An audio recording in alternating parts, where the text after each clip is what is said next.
So today's topic is NMR, nuclear magnetic resonance. तो सबसे पहले बात आती है कि NMR होता क्या है, न्यूक्लियर मैग्नेटिक रेजोनेंस होता क्या है। तो अगर क्वांटम मैकेनिकली देखा जाए तो अगर किसी भी मैग्नेटिक डायपोल को अपन क्या रख देते हैं, एक स्ट्रॉन्ग मैग्नेटिक फील्ड में रख देते हैं, तो उसके एनर्जी लेवल्स हैं वो स्प्लिट हो जाते हैं और finite number of energy levels जो हैं बन जाते हैं।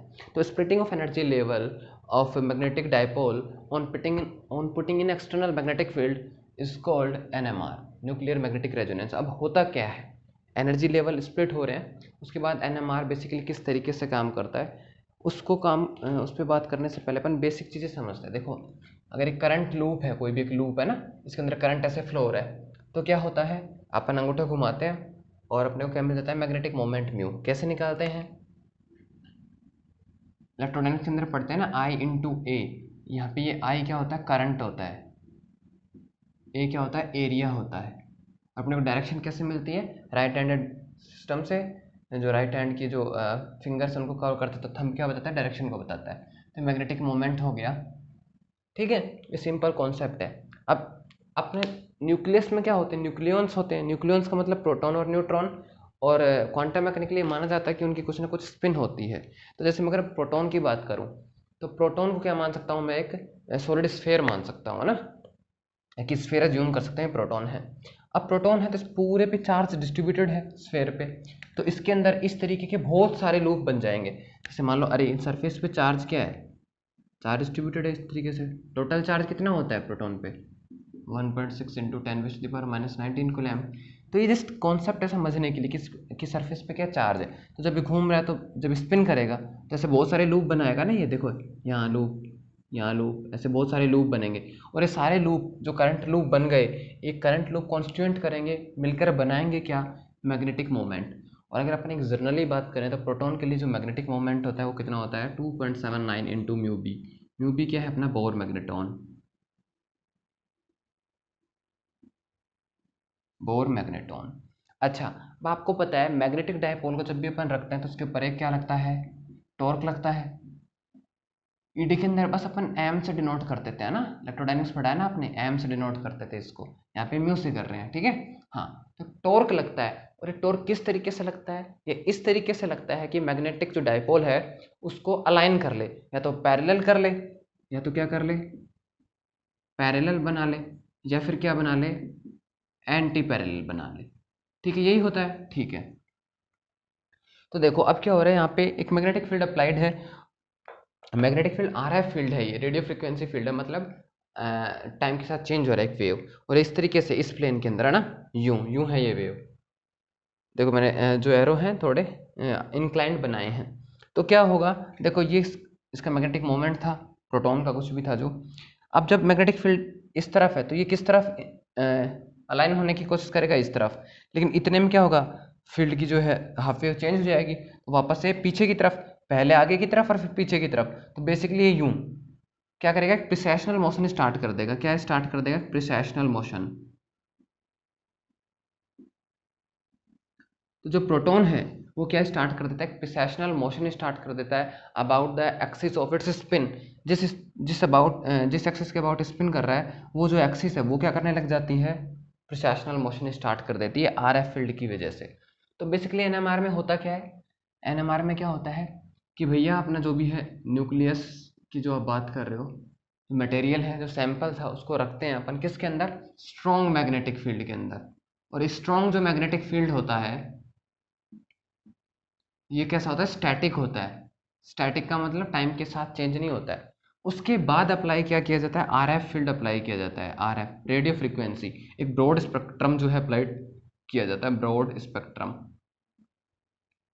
अब जब RF सिग्नल जब इससे पास होते हैं, क्या कहा मैंने, एक सैंपल था, सैंपल के अराउंड क्या किया, किसी भी एक डायरेक्शन में स्टैटिक मैग्नेटिक फील्ड अप्लाई कर दिया। अगर आप लैब की बात कर दो, जैसे एक यहाँ पे एक सैंपल रखा हुआ है इसके अंदर, और यहाँ पे मैंने एक मैग्नेटिक फील्ड अप्लाइड कर दिया ना, स्ट्रॉन्ग मैग्नेट यहाँ पे जनरेट कर दी। उसके बाद क्या होता है, RF सिग्नल जो है, RF सिग्नल अप्लाई किया जाता है। तो RF सिग्नल की वजह से क्या होता है कि जितने भी इसके अंदर न्यूक्लियस के अंदर जो एटम्स है, न्यूक्लियस जो हैं, वो ओसिलेट करना स्टार्ट कर देते हैं। ऐसा क्यों हो रहा है, क्योंकि जो प्रोटॉन है, ये जो प्रोटॉन है, ये एक टाइनी मैग्नेट की तरह काम कर रहा है, टाइनी मैग्नेट। मैग्नेट क्या होता है? जिसका कुछ ना कुछ मैग्नेटिक मोमेंट आता है और वो मैग्नेटिक फील्ड प्रोवाइड करता है। तो ये प्रोटॉन जब स्पिन कर रहा है तो इसका क्या आ गया? मैग्नेटिक मोमेंट आ गया, मैग्नेटिक डाइपोल बन गया ये, मतलब इसका कुछ ना कुछ मैग्नेटिक फील्ड है। तो जो प्रोटॉन है टाइनी, टाइनी का मतलब था छोटा, है ना, यू कैन रीड इट टिनी, है ना, टिनी भी प्रोनाउंसिएट कर सकते हैं, दिस इज योर चॉइस। तो ये टाइनी मैग्नेट की तरह काम कर रहा है। कौन? न्यूक्लियस खुद। तो सैंपल है, एक स्ट्रॉन्ग मैग्नेटिक फील्ड लगा दिया। उसके बाद ये आर एफ फील्ड जब अप्लाई किया जाता है तो आर एफ फील्ड ये रहा देखो। तो ये क्या करेगा? एक इसके अंदर प्रिसिशन मोशन स्टार्ट कर देगा। तो बेसिकली होता क्या है कि जो न्यूक्लियॉन्स है वो क्या स्टार्ट कर देते हैं, ऑसिलेशन स्टार्ट कर देते हैं। और ऑसिलेशन जब स्टार्ट करते हैं एक पर्टिकुलर फ्रिक्वेंसी से वो स्टार्ट करते हैं, और जो आरएफ सिग्नल की जो फ्रिक्वेंसी है उसके साथ देखा जाता है फिर एक स्पेक्ट्रम बनाया जाता है। मोस्टली जो एनएमआर है वो केमिस्ट्री और बायोकेमिस्ट्री में यूज़ किया जाता है, लेकिन इसका यूज़ कंडेंस मैटर फिजिक्स में भी होता है। कंडेंस मैटर फिजिक्स में भी क्या चीज़ करने का मतलब है? 3D कॉन्फ़िगरेशन बता देता है। 3D कॉन्फ़िगरेशन, ये स्ट्रक्चर कह सकते हो आप। जो भी कॉम्प्लेक्स स्ट्रक्चर, जो भी कॉम्प्लेक्स जो मॉलिक्यूल होता है उसके अंदर से जब एनएमआर एक्सपेरिमेंट किया जाता है, मतलब स्ट्रॉन्ग मैग्नेट लगा दी, सैंपल रख दिया, आरएफ जब प्रोवाइड किया जाता है तो ये ऑसिलेशन स्टार्ट हो जाता है। ऑसिलेशन की जो इंटेंसिटी होती है जो इस तरीके से बनता है ये ना,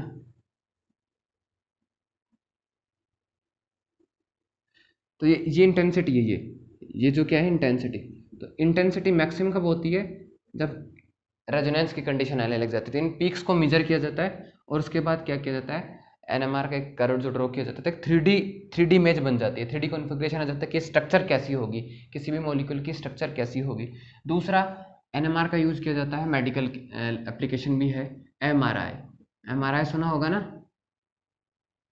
है ना, मैग्नेटिक रेजोनेंस इमेजिंग, इसकी फुल फॉर्म होती है मैग्नेटिक रेजोनेंस इमेजिंग।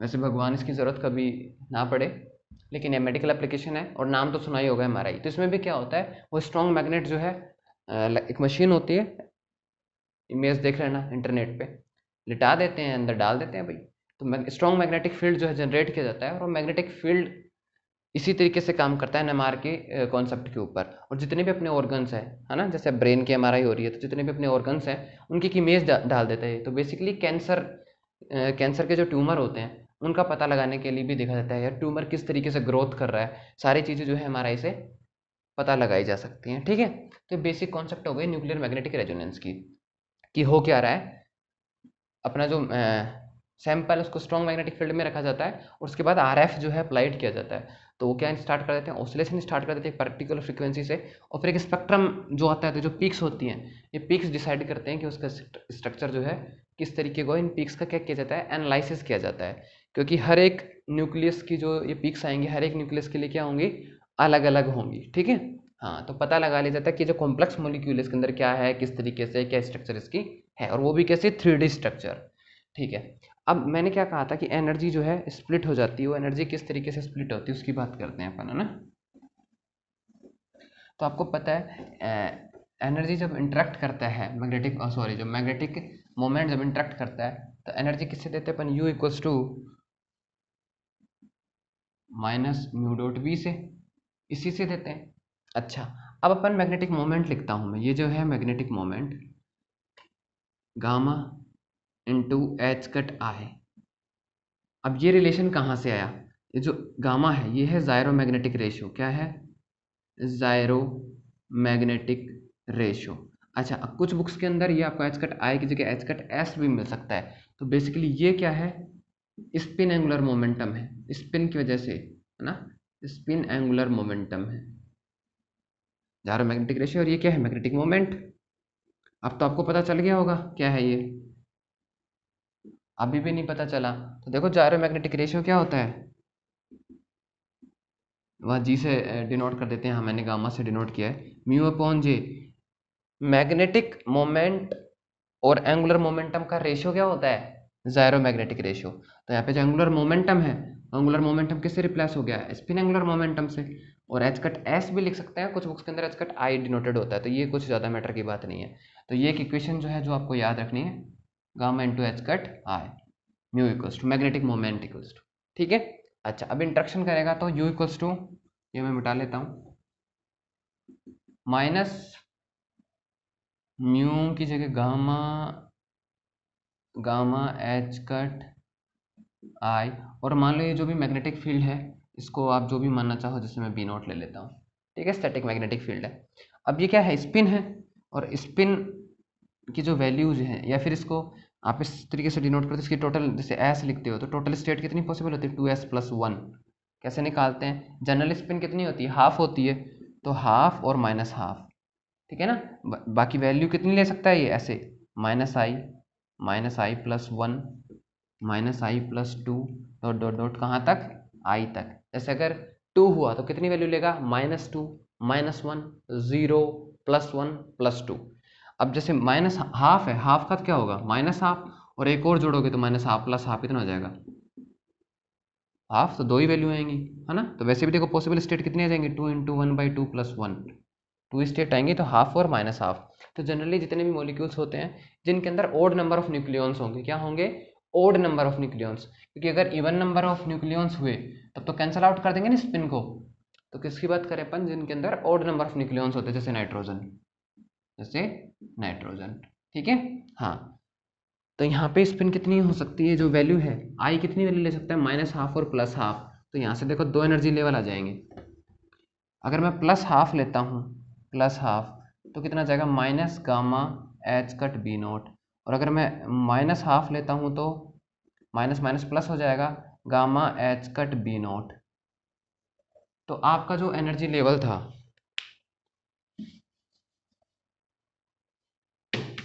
आपका ये जो एक एनर्जी लेवल था ये दो में कन्वर्ट हो गया, ठीक है, एक u-12 और एक u+12। तो u+12 की तो कितनी है, -γ(h)B0, और इसकी कितनी है, +γ(h)B0। क्लियर है। अगर इन दोनों के बीच का कोई डिफरेंस पूछे तो कितना आ जाएगा, सॉरी ये 1/2 है ना, तो /2 एंड /2,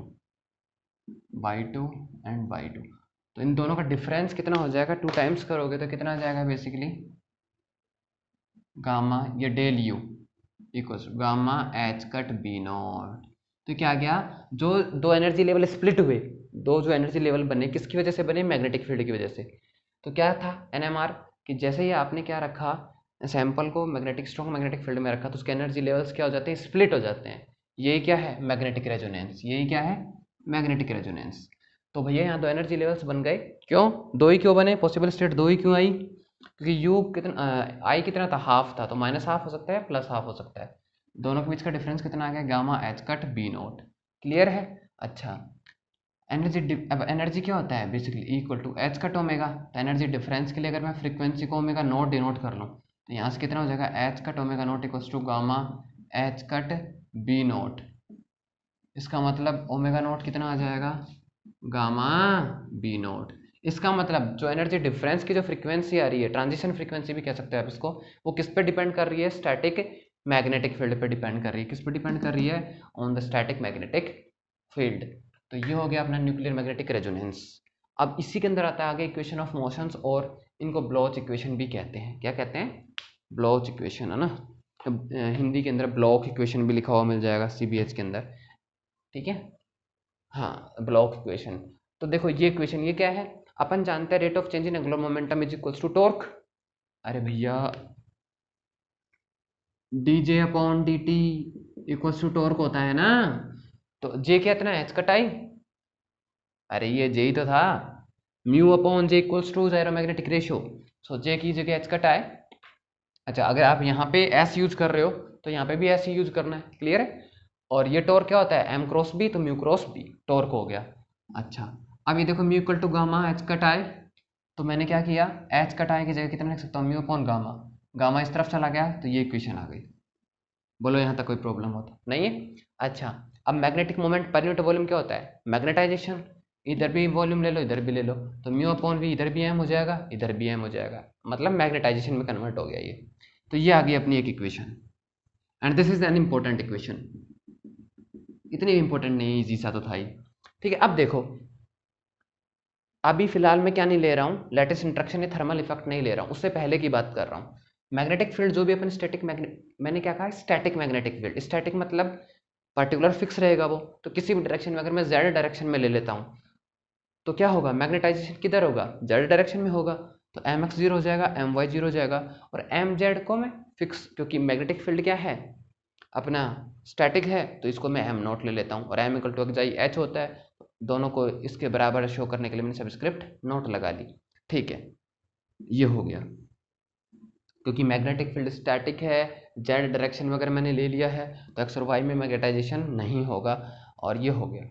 ठीक है, अच्छा ये कब है, जब इक्विलिब्रियम आ गया है, क्योंकि देखो शुरुआत के अंदर तो पता नहीं रैंडम डायरेक्शन में होगा उसका मैग्नेटिक मोमेंट, और जैसे आप मैग्नेटिक फील्ड अप्लाई करोगे स्टैटिक तो अलाइन करने की कोशिश करेगा, तो this is the equilibrium situation, जब इक्विलिब्रियम आ गया है, जो जेड के अलोंग अलाइन हो गया है। लेकिन स्पिन लैटिस इंटरेक्शन या थर्मल इफेक्ट देखे अपन, तो देखो ये अपन ने पिछले वाले टॉपिक में भी पढ़ा था, हालांकि अपन ने वहाँ पे निकाला था जो डिपेंडेंसी होती है delta M upon capital M की टी की पावर 3/2 पे आता है, लेकिन मैंने वहाँ बताया था जब एक्सपेरिमेंटली देखा जाता है तो इसका चेंज और रैपिडली होता है और एक्सपोनेंशियली फंक्शन पर डिपेंड करता है, और ये कुछ भी नहीं है, क्या है, exponential E B upon K T minus E B upon K T होता है ना, तो एनर्जी क्या हो गई, mu B upon K T, तो N two upon N one, ये मतलब किसी भी दो टेम्परेचर पे जो है डिपेंडेंसी है इसकी। ठीक है, इसको मैक्सवेल फंक्शन भी आप कह सकते हो।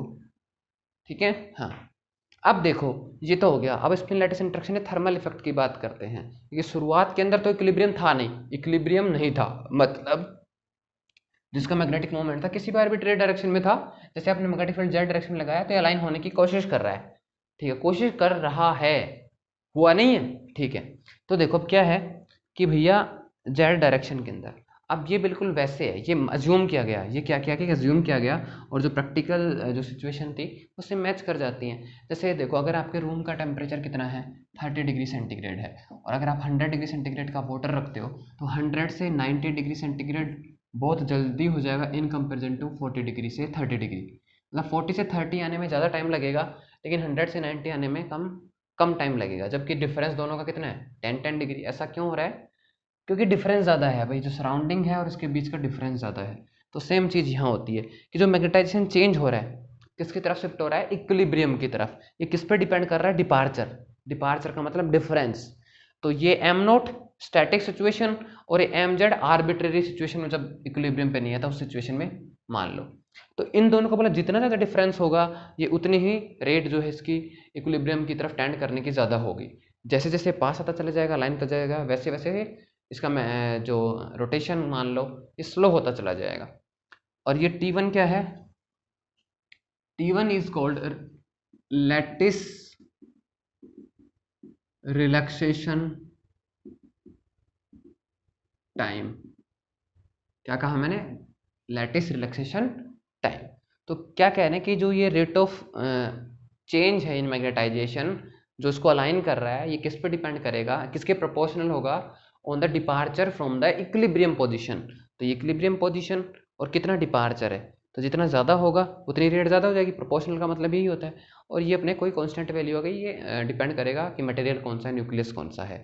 ठीक है, अच्छा एक्स के लिए क्या है, जब इक्विलिब्रियम पे आ जाएगा, जेड डायरेक्शन में हो जाएगा, उस केस में एक्स डायरेक्शन में कोई मैग्नेटिक मोमेंट रहेगा नहीं, जीरो। इसका मतलब जीरो माइनस एम एक्स, तो मैंने डायरेक्ट क्या लिख लिया, माइनस एम एक्स। ऐसे इक्विलिब्रियम सिचुएशन में वाई डायरेक्शन में भी कोई मैग्नेटिक मोमेंट नहीं रहेगा, तो जीरो माइनस एम वाई, तो मैंने डायरेक्ट।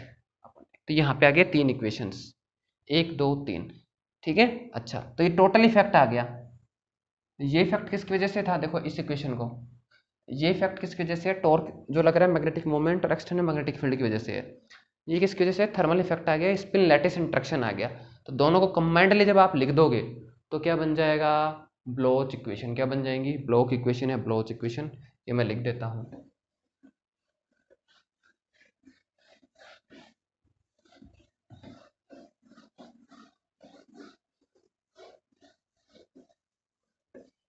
तो तीनों डायरेक्शन के लिए अलग अलग लिख रहा हूँ, तो देखो इस इक्वेशन से D M Z upon D T equals to gamma M vector cross B A. इसका कौन सा कंपोनेंट, जेड कंपोनेंट, क्योंकि यहाँ पे मैंने जेड लिया है। इधर जेड का इफेक्टिव क्या है, ये रहा, plus M not minus M Z upon T one, ऐसे D upon M X upon D T, gamma M cross B A, इसका कौन सा कंपोनेंट, एक्स कंपोनेंट, इसका एक्स कंपोनेंट देखो minus M X upon T one, ऐसे ही D M Y upon D T, ये total effect है ना, नेट इफेक्ट है लैटिस इंट्रैक्शन का प्लस अपना मैग्नेटिक मोमेंट की वजह से जो टॉर्क लग रहा है उसका, gamma M cross B A Y and minus M Y upon T one. तो जितनी भी ये सेकेंड टर्म है ये किसकी वजह से है, स्पिन लैटिस इंट्रैक्शन की वजह से है। क्लियर है? तो ये जो तीन इक्वेशंस हैं ये क्या कहलाती हैं अपनी, ब्लॉक या ब्लॉक इक्वेशन।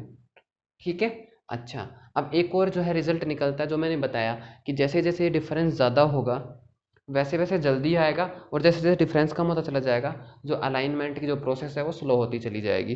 तो देखो इस इक्वेशन को सॉल्व करना है, सिर्फ इंटीग्रेशन करना है, कुछ नहीं है।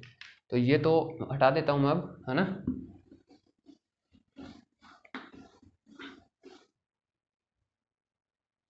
इस इक्वेशन को जो है अपन सोल्व कर लेते हैं। तो देखो ये हो गया D M Z upon D T equals to M note minus M, sorry हाँ M note minus M Z upon T one.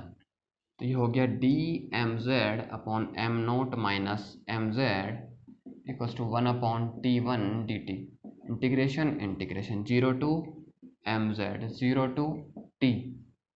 तो ये हो गया log M note minus M Z divided by minus one upon x का log X, M note minus M Z का करोगे तो minus one, ये हो जाएगा T upon T one. Limits क्या लगानी है, ज़ीरो टू एम जेड। ठीक है, तो ये माइनस बाहर, अपर लिमिट यूज़ करोगे तो log M note minus M Z minus log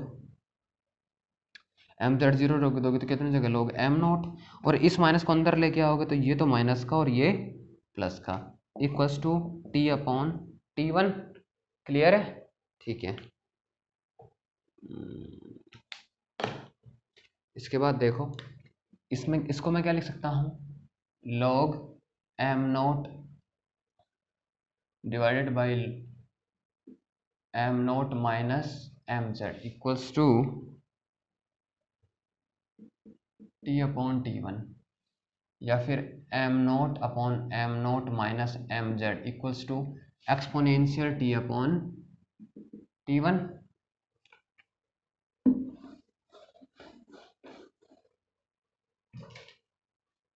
और ठीक है, इसको थोड़ा मैं रिवर्स कर लूँ तो ये M note minus M Z divided by M naught equals to exponential minus T upon T one and one minus M Z upon M naught equals to exponential minus T upon T one and this is M Z upon M naught equals to one minus exponential minus T upon T one and this is M Z equals to M naught one minus exponential minus T upon T one.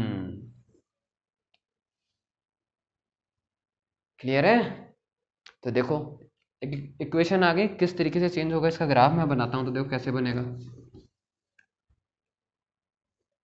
ये किसी भी time पे है magnetisation. ठीक है, तो देखो T equal to zero रखोगे यहाँ तो exponential zero one, one minus one zero, तो जीरो से स्टार्ट होगा कर्व। फिर जैसे जैसे आप टी बढ़ाओगे, ये इस एक्सेस पे टी अपॉन टी वन ले लो, तो जैसे जैसे टाइम बढ़ाओगे वैसे वैसे ये वैल्यू कम होगी, और ये वैल्यू जैसे जैसे कम होगी तो वन माइनस कुछ कम वैल्यू हो रही है तो ये वैल्यू बढ़ती चली जाएगी, ये वैल्यू बढ़ती चली जाएगी, मतलब बढ़ते चले जाएगा। और टी इक्वल टू जब आप इन्फिनिटी रखोगे मतलब बहुत ज़्यादा टाइम के बाद, तो एक्सपोनेंशियल माइनस इन्फिनिटी जीरो, तो कितना हो जाएगा एम नॉट, तो कहाँ सैचुरेट हो जाएगा एम नॉट पे। तो कैसे देखो किस तरीके से अलाइनमेंट हो रहा है, बहुत धीरे धीरे एक्सपोनेंशियली हुआ है ना, और सैचुरेट हो रहा है ये, तो बहुत ज़्यादा टाइम लेगा सैचुरेट होने के लिए। तो ये आ गया अपना एक्सप्रेशन और कर्व। क्लियर है? तो ये हो गया अपना NMR और ब्लॉक इक्वेशन, है ना। ब्लॉक इक्वेशन आएंगे तो ये करना है आपको, इतना मैटर। ठीक है, नोट्स आपके पास हैं।